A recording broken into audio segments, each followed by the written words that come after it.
Hello students, today our topic of discussion in rotational motion is angular momentum. आज हम लोग rotational motion में जिस टॉपिक का डिस्कशन करने वाले हैं that is angular momentum. Angular momentum को समझने से पहले हम समझें कि linear momentum क्या होती है. तो linear momentum जब भी कोई बॉडी आपकी लीनियर मोशन में होती है, स्ट्रेट लाइन पाथ के अलॉन्ग मूव कर रही है, तो उसका जो लीनियर मोमेंटम हम निकालते हैं, लीनियर मोमेंटम जो उस बॉडी का होता है that is mass times of linear velocity M times of V that gives you the linear velocity of any body moving in a straight line. हम लोगों ने पहले देखा ही हुआ है इस लीनियर मोमेंटम को. तो जब बॉडी आपकी रोटेशनल मोशन में होती है तो उसका जो एंगुलर मोमेंटम होता है that is the product of moment of inertia times angular velocity. तो जैसे कि लीनियर मोमेंटम में मास टाइम्स लीनियर वेलोसिटी थी, तो यहाँ पे एंगुलर मोमेंटम में क्या हो जाएगा, जो मास होगा वो मोमेंट ऑफ इनर्शिया से रिप्लेस हो जाएगा और लीनियर वेलोसिटी एंगुलर वेलोसिटी से रिप्लेस हो जाएगी. तो moment of inertia times angular velocity हो जाती है angular momentum of any body which is rotating about a given axis. तो अब हम इवैल्यूएट करेंगे किसी भी पॉइंट मास का जो एंगुलर मोमेंटम है किसी दिए हुए पॉइंट के रिस्पेक्ट में उसका एंगुलर मोमेंटम निकालेंगे, या फिर किसी रिजिड बॉडी का किसी दिए हुए एक्सिस के अबाउट उसका एंगुलर मोमेंटम निकालेंगे. तो सबसे पहले हम क्या करते हैं, सबसे पहले हम एंगुलर मोमेंटम निकालते हैं किसी पॉइंट ऑब्जेक्ट का किसी दिए हुए पॉइंट के रिस्पेक्ट में.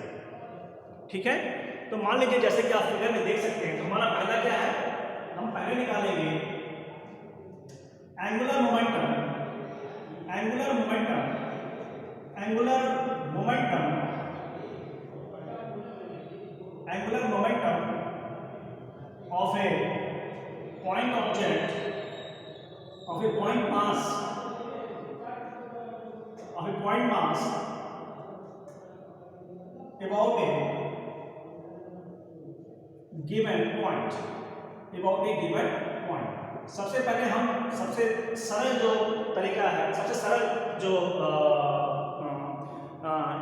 एंगुलर मोमेंटम निकालना है हमें किसी दिए हुए पॉइंट मास का किसी दिए हुए पॉइंट के रिस्पेक्ट में एंगुलर मोमेंटम निकालना. तो मान लीजिए कि कोई पॉइंट मास है जिसका मास क्या है m.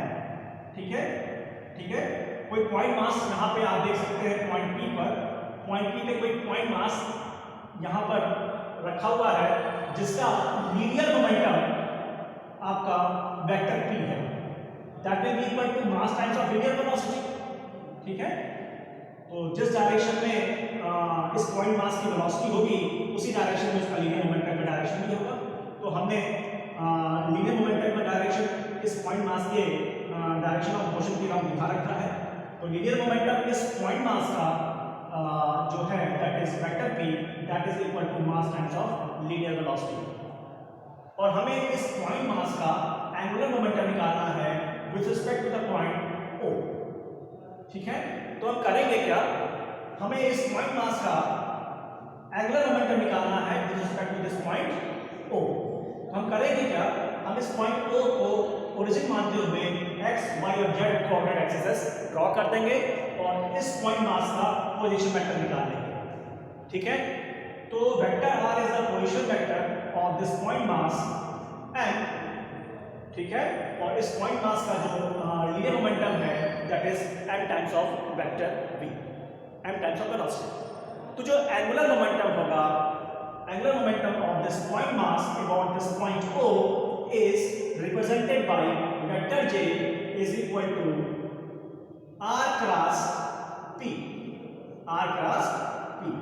तो जो angular momentum of any point mass about a given point जो होता है that is vector product of position vector of the point mass with respect to the given point and the linear momentum of the particle, linear momentum of the point mass. तो ये r cross की देता है आपको, that is the angular momentum of the particle about a given mass, about a given point. तो बिल्कुल सरल तरीका है. कि आपको किसी भी पॉइंट मास का एंगुलर मोमेंटम किसी दिए हुए पॉइंट के रिस्पेक्ट में निकालना है, तो सिंपली आप करेंगे क्या, आपको सबसे पहले तो उस पॉइंट मास का लीनियर मोमेंटम पता होगा, मतलब वेक्टर भी पता होगा, ठीक है। और फिर आप क्या करेंगे कि जिस भी पॉइंट के रिस्पेक्ट में उस पॉइंट मास का एंगुलर मोमेंटम निकालना है, उस पॉइंट को आप ओरिजिन मान लेंगे, और उस ओरिजिन मानते हुए आप वहाँ से एक्स वाई और Z axis coordinate axis draw कर देंगे। फिर उसके बाद आप उस पॉइंट के रिस्पेक्ट में उस पॉइंट मास का पोजीशन वेक्टर निकाल लेंगे। तो यही जो vector product of position vector of the point mass and the linear momentum of the point mass, that gives you the angular momentum of the given point mass with respect to the given point, वो आपका निकल जाएगा। तो आप देख सकते हैं जो एंगुलर मोमेंटम है that is a vector quantity, that is a vector quantity. इसका जो मैग्नीट्यूड होगा, इसका जो मैग्नीट्यूड होगा that is R P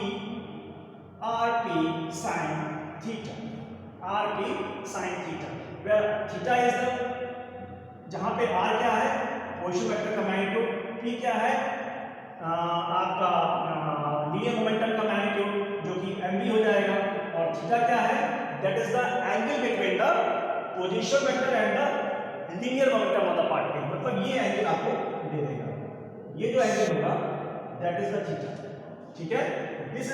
this angle theta is the angle between the position vector and the linear momentum of the particle, ठीक है। तो आप इसको इस तरह से लिख सकते हैं r mv into sin theta, this is the magnitude of the angular momentum of the given point mass about a given point, right। अच्छा, जहां पे थीटा हम लिख देते हैं, theta is the angle between position vector, angle between position vector and linear momentum, position vector मतलब vector r and linear momentum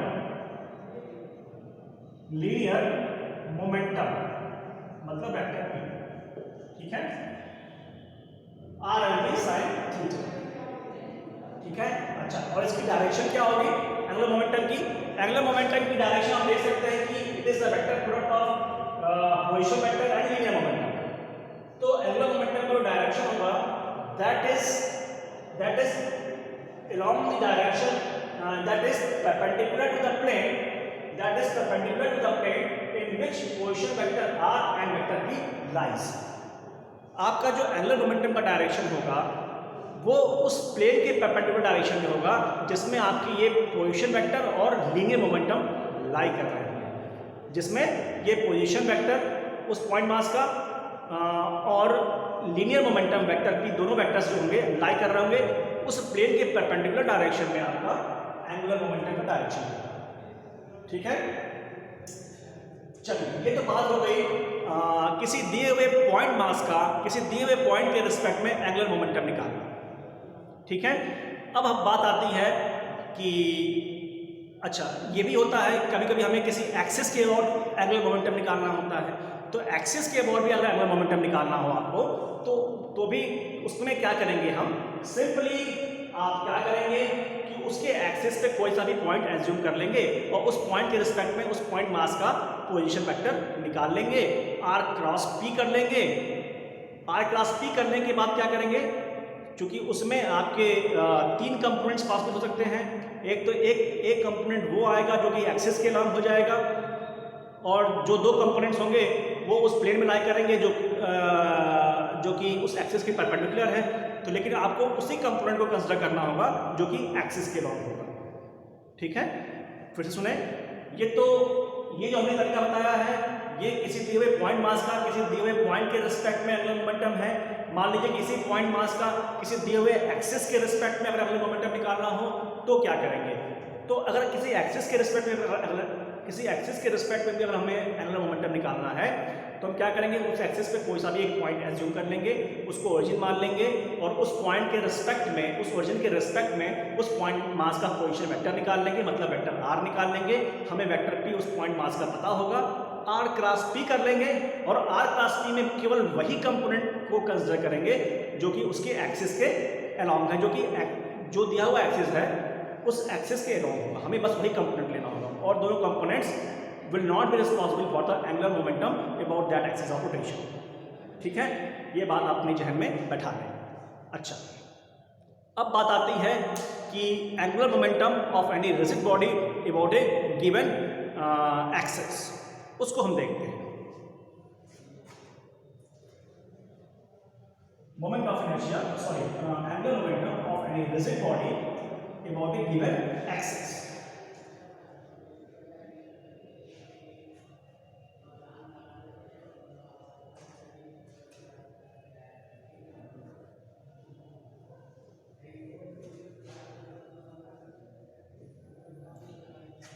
Moment of inertia, दूसरा part जो है angular momentum of a rigid body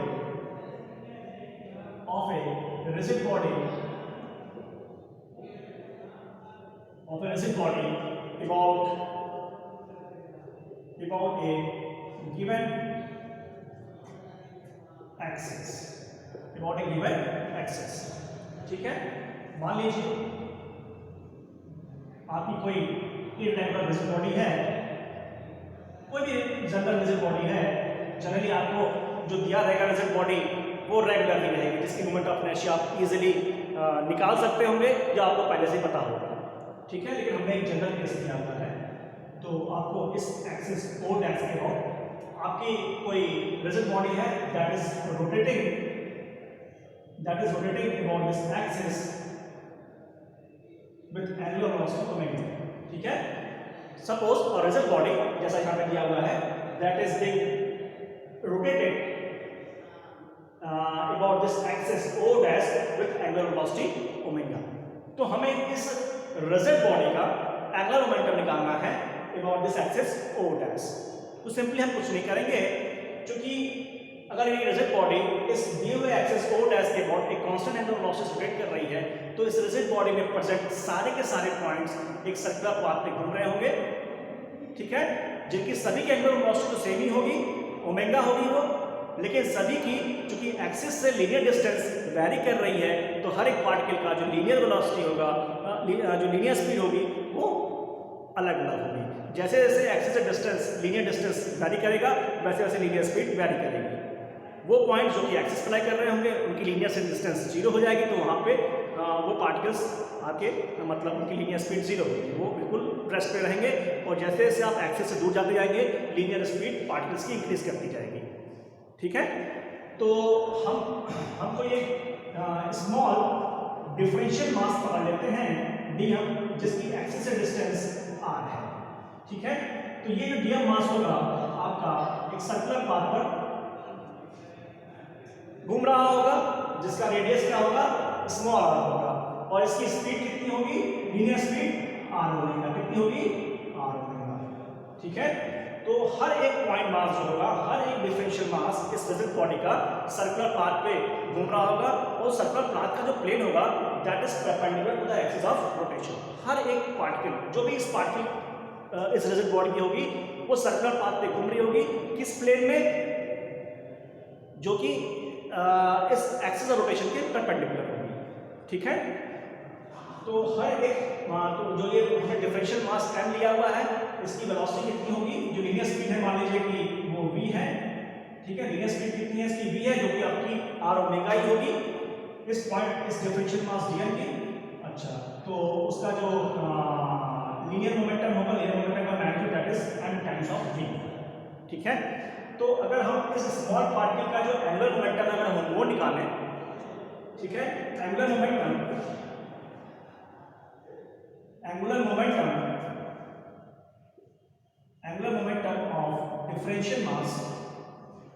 of differential मतलब बहुत ही small mass, differential mass dm about the axis O dash is, तो आप उसको ले लीजिए dj, dj मतलब एंगुलर डिफरेंशियल एंगुलर dj। ठीक है, dj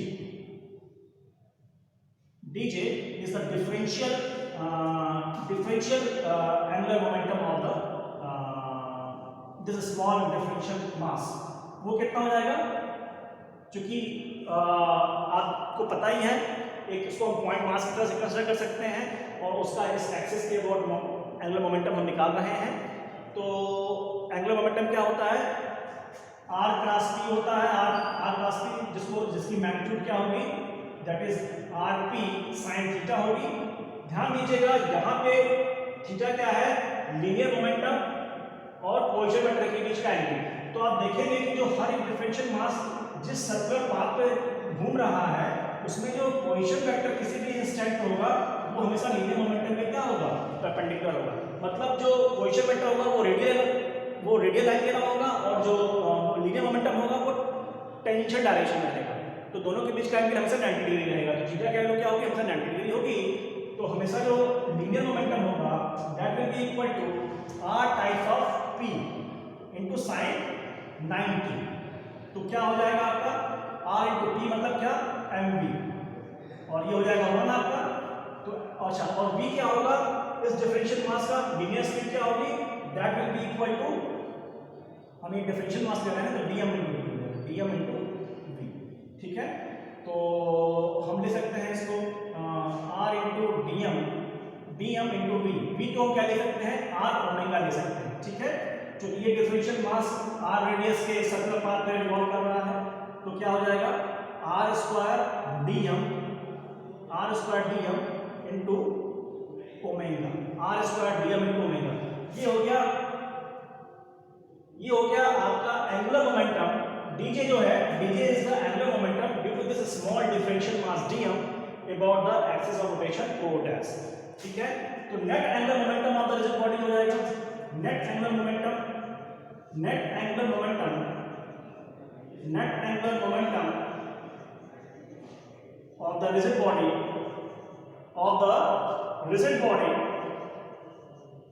of the rigid body आपको क्या करना पड़ेगा?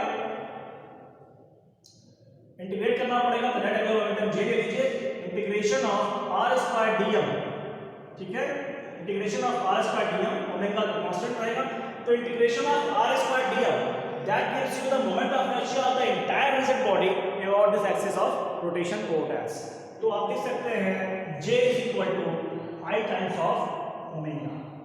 ये हो गया angular momentum of any rigid body about the given axis, about any given axis, ठीक है।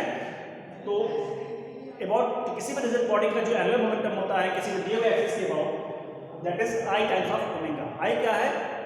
उस rigid body की moment of inertia about the given axis of rotation, and omega is the angular speed of the rigid body about the given axis of rotation, ठीक है।